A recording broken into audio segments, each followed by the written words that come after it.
مثال دیتا ہوں. دیکھیں اپنے آپ کے رشتہ دار ہوں گے, برطانیہ میں رہتے ہیں, امریکہ میں رہتے ہیں, یورپ میں رہتے ہیں, کبھی ان سے پوچھیں کہ کیا وہاں انہوں نے کبھی قبضہ گروپ کا نام سنا ہے؟ کبھی کسی کی پراپرٹی کے اوپر قبضہ ہوا ہے؟ کسی طاقتور نے کیا ہے؟ نہیں کر سکتا, کیونکہ قانون کا مطلب ہوتا ہے کمزور کو طاقتور سے اس کی حفاظت کرنا, اس کو تحفظ دینا. اس کو کہتے ہیں انصاف. جب حضرت عمر, حضرت ابو بکر, حضرت علی, ان کی پہلی سٹیٹمنٹ دیکھ لیں, جب وہ خلیفہ بنے پہلی سٹیٹمنٹ کیا تھی کہ کمزور اور طاقتور کو میں قانون کے سامنے ایک برابر کروں گا, یعنی انصاف قائم کروں گا. یہ بنیادی ضرورت ہوتی ہے قوم کی. انصاف ہی قوموں کو آزاد کرتا ہے. ان عربوں کو جنہوں نے میرے نبی صلی اللہ علیہ وسلم نے ایک قوم بنایا تھا, ایک قبیلوں کو ملا کے قوم بنایا تھا جس نے دنیا کی امامت کی تھی, اس کی بنیاد انصاف پہ رکھی گئی تھی, رول آف لا پہ. آج یہ جو سارے ملک خوشحال ہیں یہ سارے رول آف لا ہے. تو جب آپ کے ملک میں رول آف لا نہیں ہے, لوگ آزاد نہیں ہیں. سب سے پہلے تو میں یہ بتا دوں کہ قبضہ گروپ ہے. اس کے بعد دیکھیں کبھی سنا ہے کہ برطانیہ کے اندر یا یورپ کے اندر کسی کو این آر او دیا گیا ہو؟ کسی نے پبلک کا پیسہ چوری کیا اس کو این آر او ملا ہو؟ کبھی سنا ہے؟ کبھی سنا ہے کہ جو آج تحریک انصاف کے ساتھ ہو رہا ہے, راتوں کو پولیس ہمارے لوگوں کے گھروں میں گھستی ہے. پہلے انہوں نے 25 میں کو یہ کیا, رات کے 2-2, 3-3 بجے لوگوں کے گھروں میں گھسے, وہاں لوگوں کو اٹھا کے لے گئے. وہ عورتیں تھیں, ان کو ذلیل کیا, گالیاں نکالی پولیس نے. اب پھر وہی ہو رہا ہے. اب تک 1000 تحریک انصاف کے کارکنوں کو انہوں نے پکڑ لیا, چھاپے مارے ہیں. ابھی ملتان کے اندر وہ بیچارے افطاری پہ بیٹھے ہوئے تھے لوگ, پولیس نے افطاری پہ جا کے اٹھا کے لے گئے لوگوں کو. حسان نیازی میرا بھانجا ہے, باہر سے پڑھ کے آیا ہوا ہے, بڑی خواب دیکھتا ہے کہ پاکستان کے لیے وہ محنت کرنا چاہتا ہے, جان مارنا چاہتا ہے. اس کو جا کے پہلے تو وہ اس کے پاس بیل تھی, اس کو اٹھا ہی نہیں سکتے تھے, اس کو پہلے اٹھایا, پھر اس کے اوپر کوئی انہوں نے دفعہ لگائی, کوئی ایف آئی آر فیک لگا دی, کوئی پوچھنے والا نہیں. کسی مہذب معاشرے میں ایسے نہیں ہوتا. پھر اس کو انہوں نے جا کے ہیوملیٹ کرنے کی کوشش کی, ذلیل کرنے کی کوشش کی. وہی کپڑے اتارنے کا شوق ہے ان کو کہ کسی طرح اس کو ذلیل کریں, اس کو ماریں, مارا مورا. میں حسان نیازی اور سارے اپنے لوگوں کو بتانا چاہتا ہوں, دیکھیں ہمارا ایمان کا حصہ ہے کہ عزت اور ذلت اللہ کے ہاتھ میں ہے. جب یہ لوگ ایسے کرتے ہیں, یہ آپ کو ذلیل نہیں کرتے. یہ جو ظالم, جب یہ بزدل لوگ جیلوں کے اندر جب لوگوں کو مارتے ہیں اور یہ ٹارچر کرتے ہیں, یہ اپنے آپ کو ذلیل کرتے ہیں. ان کی زندگی میں ذلت لکھی ہوئی ہے. ان کو ادھر اور آخرت میں ان کو پوری سزا ملے گی اس کی. انگریز کے زمانے میں جب ہم غلام تھے انگریز کے, کبھی پولیٹیکل پرزنرز کو اس طرح ٹارچر نہیں کرتے تھے جو شہباز گل سے کیا, جو اعظم سواتی سے کیا, ننگا کر کے ان کو, جو میڈیا کے لوگوں سے کیا, جو جمیل فاروقی سے کیا, جو ہمارے سوشل میڈیا کے لوگوں کو پکڑ کے ننگا کر کے مارنا. یہ کوئی مہذب معاشرے میں ایسے نہیں ہوتا. آزاد ملکوں کے اندر یہ نہیں ہوتا. یہ صرف غلاموں کے ساتھ کرتے ہیں. اگر امریکہ نے کبھی کیا بھی تھا ٹارچر تو وہ دوسرے ملکوں میں جا کے کرتے تھے, اپنے ملک کے قانون ان کو اجازت نہیں دیتے تھے. گوانٹانامو اس لیے بنایا کہ وہ اپنے ملک سے باہر تھا, تو ادھر جا کے ان سے وہ چیزیں کرتے تھے جو اپنے ملک کے قوانین ان کو اجازت نہیں دیتے تھے. پرائے لوگوں سے بھی, فورنرز کو بھی اجازت نہیں دیتے کہ اپنے ملک میں ان کو ٹارچر کریں. ہمارے اپنے ملک میں جو پولیٹیکل پریزنس ہے اور جس طرح کا ان کو رویہ رکھا ہوا ہے, یعنی میں کبھی اپنی زندگی میں نہیں سوچتا تھا کہ ہماری ریاست اتنی نیچے گر سکتی ہے. اظہر مشوانی نوجوان ہے, وہ سوشل میڈیا کا, اس کو اٹھا لیا, ابھی تک نہیں پتا کدھر ہے وہ. اس کے ماں باپ کی مجھے میسج, اس کے بھائی بیچارے مجھے ملنے آئے, غائب کر دیا اس کو. کیا اس کا قصور ہے؟ خوف پھیلانے کے لیے کہ یہاں ریاست ایسی ہے کہ آپ کو کچھ بھی کر سکتی ہے, تاکہ سب ڈر کے گھر میں ڈر کے رہے سارے. شاہد حسین انگلینڈ میں کامیاب بزنس مین, ایک پاکستان کی درد رکھتا ہوا کہ جی میں ملک کے لیے کچھ کرنا چاہتا ہوں، وہ یہاں کام کر رہا تھا، اس کو کل اٹھا کے غائب کر دیا، پتہ ہی نہیں وہ کدھر ہے۔ 1000 کارکن ہمارا اس وقت جیلوں میں ہے۔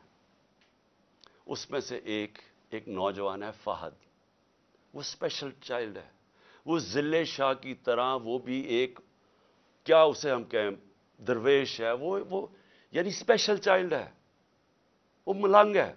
اس کی بہنوں کی میسیجز آ رہی ہیں کہ جی وہ 14 سے اس کو غائب کیا ہوا اٹھا کے، یہاں 14 یہ جو پورا قلعہ زبان پاک کا قلعہ فتح کرنے کے لیے جو 3 طرف سے حملہ ہوا تھا اس کو اٹھا کے لے گئے۔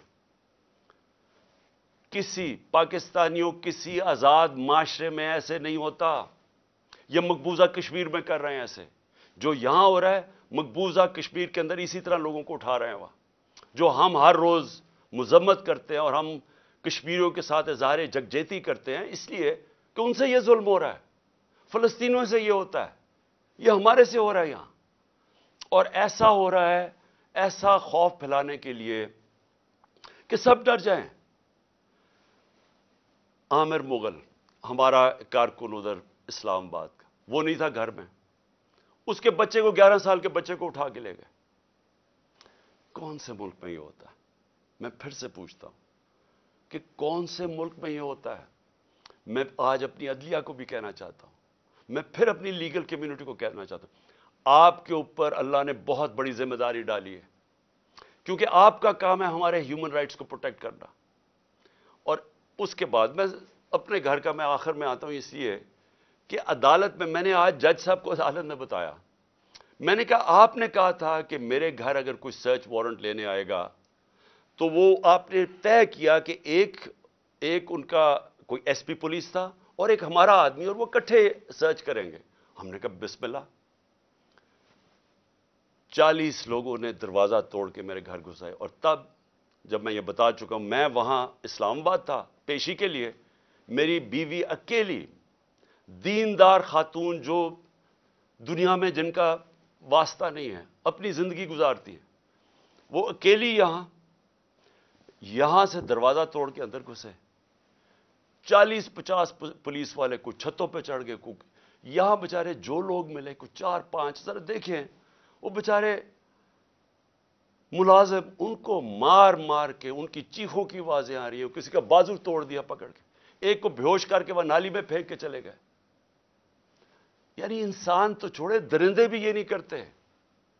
اور کس قانون کے تحت کیا؟ جب عدالت نے بتایا ہوا تھا کہ آپ جا ہی نہیں سکتے سرچ وارنٹ کے بغیر، اور سرچ وارنٹ میں بتایا کہ کیا ہوگا، 2 لوگ صرف آئیں گے، یا 40-50 لوگ جو پولیس والوں نے کیا لوٹ کے لے گئے، جو چیزیں ملی لے گئے، وہ بیچارے سرونٹ نوکروں کی جو ملازموں کی جو جگہ تھی وہاں چلے گئے، ان کی چیزیں لوٹ کے لے گئے۔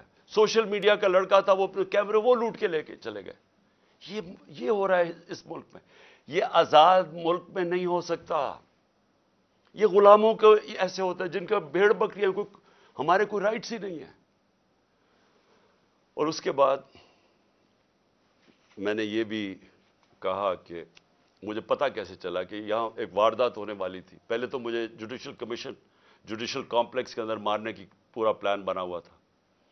ہمارے وکیل جو اندر گئے، جو تھوڑے سے لوگ تھے، انہوں نے وہاں بتایا کہ ماحول ہی کچھ اور تھا، وہ نامعلوم لوگوں نے کمرے رکھے ہوئے تھے۔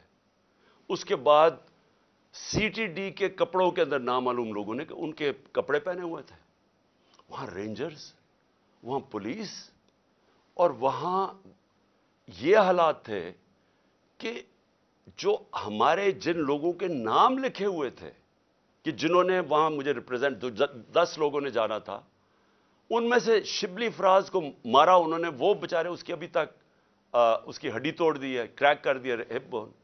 شبلی فراز کو وہ جا کے ہاسپٹل چلا گیا۔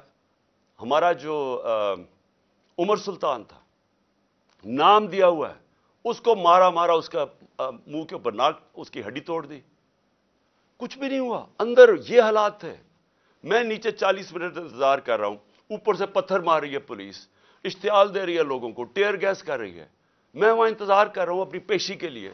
اندر گھستا ہوں تو وہاں اور ہی ماحول تھا۔ تو پلان بنا ہوا تھا مجھے مارنے کا۔ مجھے کیسے پتا ہے؟ مجھے کیسے پتا ہے؟ کیونکہ مجھے پولیس آفیسرز نے بتایا کیا پلان بنا ہوا تھا، وہ خود حیران تھے. اسلام آباد کا آئی جی اس میں شامل تھا، اس کو پتا تھا، اور نامعلوم افرادوں کو پتا تھا، انہوں نے مجھے وہاں قتل کرنا تھا. اللہ نے بچایا. کیسے ہم وہاں، اگر وہ جو حالات تھے وہ ایسے تھے کہ وہاں اندر گھس ہی نہیں سکتا تھا، تو ہم واپس آ گئے. پھر یہاں مجھے کیسے پتا چلا کہ ادھر پلان کیا ہوا تھا؟ مجھے ایسے پتا چلا کہ مجھے پھر پولیس کے اندر سے لوگوں نے بتایا، سینئرز نے بتایا کہ یہاں پلان بناؤ، اور یہاں آئی جی پنجاب اس میں پورا شامل تھا، آئی جی اسلام آباد اور نامعلوم افراد. انہوں نے مل کے یہاں آپریشن کرنا تھا. 1000 رینجر کو انہوں نے تیار کیا ہوا ہے کہ جب بھی وہ فیصلہ کریں گے تو جناب قلعے میں فتح کریں گے، اور پھر مجھے یہاں قتل کرنے کا پلان ہے. مجھے پولیس والوں سے، میں پھر سے کہہ رہا ہوں، یہ پولیس اس وقت ڈری ہوئی ہے، کیوں؟ نام تو ان کا پڑ جانا ہے، نامعلوم افراد کا تو نام آنا ہی نہیں ہے. تو انہوں نے، پولیس والوں نے مجھے آ کے کہا کہ خان صاحب یہاں سے چلے جائیں. کوئی کہتا جی آزاد کشمیر میں آپ کی گورنمنٹ ہے ادھر چلے جائیں، کوئی مجھے کہتا کہ آپ کی گلگت بلتستان میں گورنمنٹ ہے ادھر چلے جائیں.